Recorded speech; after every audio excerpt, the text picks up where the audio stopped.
RTL 7h13. Le vendredi, c'est Zemmour. Bonjour Eric. Bonjour. Depuis hier, on n'échappe plus à Cécilia Attias. L'ex-première dame est à la une de Elle est à la une du Point. Elle se confie dans un livre à paraître et elle prépare une tournée des médias, visiblement avec un agenda bien rempli. Vous comprenez que ça devienne un événement ? C'est un événement planétaire. Depuis plusieurs jours, c'est le sujet majeur qui hante les esprits, excite les curiosités au Congrès américain, aux communes britanniques, sur la place rouge, dans la cité interdite, à la bourse de Hong Kong, au fond des ruelles du Caire ou dans les faubourgs de Damas entre deux massacres. C'est pas la réélection de Merkel, les ennuis budgétaires d'Obama, les menaces israéliennes contre l'Iran, l'arrivée des experts de l'ONU en Syrie, les massacres en Centrafrique ou même les querelles entre Valls et Duflot autour des Roms. Non. Vous n'y êtes pas du tout cela est de la roupie de Sansonnet. À côté de ce qu'on nous annonce, Cécilia parle. Cécilia Attias, ex-Sarkozy, ex-Martin, ex-première dame de France, ex-sauveteuse des infirmières bulgares, ex-fantôme à Gare de la Concorde, ex-star du Fouquet. Voilà donc revenue notre chère Cécilia de son exil doré à New York. Et le monde haletant attend son témoignage, sa version, sa vérité. Le livre est d'ailleurs intitulé « Une envie de vérité », pas un souci ni une exigence de vérité, non, une simple envie, comme une envie de chocolat ou d'un doigt de champagne.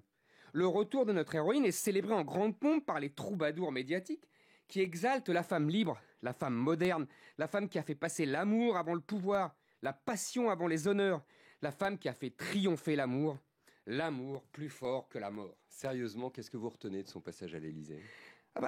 Les historiens de jadis auraient sans doute analysé avec sévérité les ravages qu'a causé cette banale histoire d'adultère sur l'état mental d'un président de la République. Comment elle a pourri le début de mandat de Sarkozy en l'éloignant des Français et des devoirs de sa charge. Les journalistes politiques d'antan auraient, eux, étudié les contradictions idéologiques des Sarkozy, entre un Nicolas entonnant les discours patriotiques de Guénaud et Buisson, et le cosmopolitisme branché de Cécilia, qui se vantait naguère de n'avoir pas une goutte de sang français dans les veines.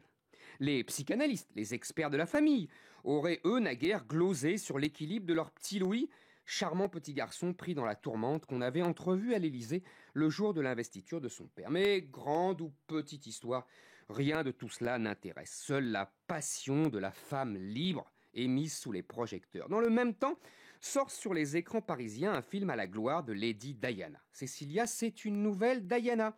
Encore une femme libre et moderne qui va au bout de ses passions. Sauf que pour l'anglaise, la mort a été plus fort que l'amour.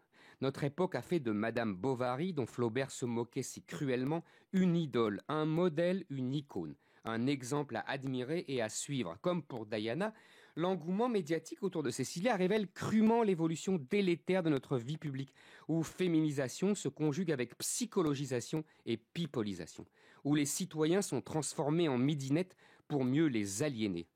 Un nouvel opium du peuple. Éric Zemmour.